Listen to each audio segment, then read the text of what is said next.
Hello guys, isa namang Toyota Hilux ang gustong magpakalikot sa atin. Nabangga kasi ng halimaw sa daan. Simulan natin tanggalin yung radiator niya kasi naipit.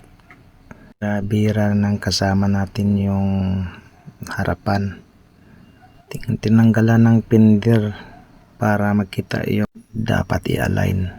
Dami palang papalitan ito. Fan bleed, condenser, radiator, hood, at saka yung bumper sana, pero i-repair na lang. Tanggalin pala natin yung hood kasi napalitan ng surplus para balik alindog na naman. Tapos natanggal yung hood niya at saka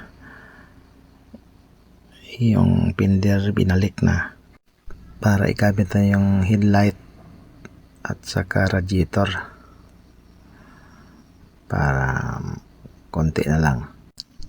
Tapos nang align yung harapan at saka ibalik na yung mga headlight grill, yun na.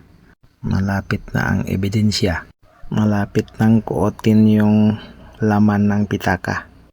Yung hood ang ebidensya. Hindi na pala na-videohan kung paano kinabit yung bumper kasi short yung video natin. Kasi uuwi na yung may-ari sa kinalikot natin. Malayong kasi tapos na. Uuwi na yung may-ari. Ito pala yung pinalitan natin. Grill, hood, headlight, radiator color, radiator assembly. At saka thank you for watching. Bye-bye.